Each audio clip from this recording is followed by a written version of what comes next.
Welcome to the White Towel Podcast, where we're going to be talking about the Canucks Anniversary Series that we've been doing, which is sponsored by Key West Ford, keywestford.com, Western Canada's largest selection of Mustangs. Ed, if you're in the market for Mustang, there you go, keywestford.com. I've got a 67 mint green one that's been sitting in my garage for... For you kids out there, that's a classic. It is. Speaking of classics, as we've revisited each month a different decade, we're now in the middle of the 2000s, and what a bizarre decade. You came out of the Mike Keenan wreckage with Mark Messier still involved, obviously massive names leaving, but then we get into this period in the middle of the 2000s, and obviously, it doesn't get much closer than 1994 or 2011, but I look at the way the table was set for that 2004-2005 era team. That might have been their best shot to win a Stanley Cup. Yeah, that 03 team. Yeah. That's the one that really is kind of underwritten and underreported in the history of the Canucks. I thought that team, the West Coast Express, was at their absolute peak. The Twins were just kind of starting to show a little bit, and they were great secondary. So they had a defense with Oland and Jovanovski and Sammy Salo, and they didn't have great goaltending. But yeah, and especially the way the playoffs set up that year. They're up 3-1 on Minnesota. They've got Anaheim sitting there waiting for them in the conference finals. That one could have ended so much differently. It's a crazy decade when you just think of the peaks and valleys and the way it changed so dramatically, because it looked like they were going to be in the dumper for a long time, and then all of a sudden, this West Coast Express team springs to life, and then it dies. And then, Dave Nonis bakes this trade for Luongo, and they have that 1 year, and then he gets fired, and then Gillis steps in, and we know what happened after that. But it was just a crazy decade. No, it absolutely is, because, when you look at those subjects, you got Mark Crawford brought in from Colorado, does this great job with this team. They look like they're on their way. Then things just completely fall apart. And as you said, Ed, it looks like that team is now going to be like in the ashes for a while. And then Alain Vigneault comes in, and the impact he had immediately. And obviously, you talked about Luongo. I remember it was like there was such paranoia about him not re-signing here because the rest of the team around him wasn't very good. But then you look at the parts that were here, like Bieksa, certainly the Sedins, that just flourished.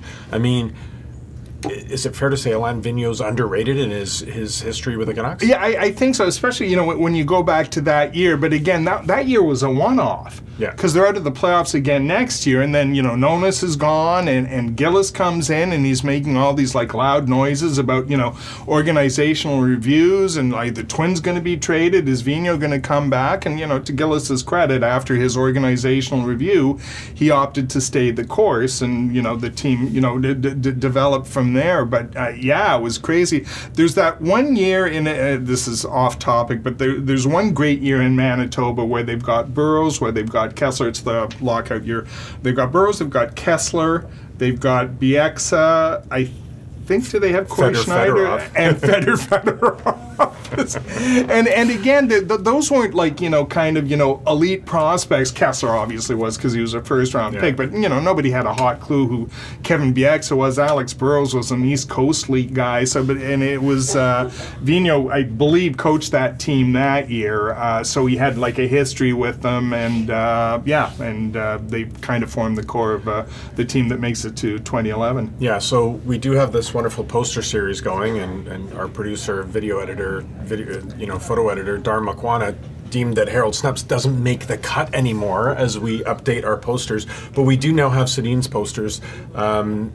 Let's talk about Sedin Week a little bit. What struck you about... I'm still getting over Kurt Ridley. Yeah, Kurt Ridley is the best one. Being demoted to the second row, but that's okay. I'm a professional. I can talk through this. But a lot of deserved hoopla and fuss over the Sedin Week last week. How did you see how that went? Yeah, I think I wrote this a couple of times. but from the outside looking in, it's probably over the top. Yeah, it's probably overdone. But for what they mean to this franchise, to this city, to this province, I thought it was just kind of like a handshake from everyone in British Columbia and Vancouver. And it really was kind of a cool week, and the vibe around it, and the people who showed up, the people who were willing to talk, I thought really I'd written everything there was to be written about the Sedins, and I'm sure Ben thought the same way. I'm sure Patrick thought that. I know Tony feels the same way. But just a little fresh context, right? And maybe you come at it, at 2 years after the fact, and things have changed a bit, and it's kind of a chance to revisit some old themes, but place it in this new context. So I thought it was great. Yeah, and what I liked about it as well was the fact that there was no controversy over their numbers going up, because you get into these, no, Naslund isn't worthy.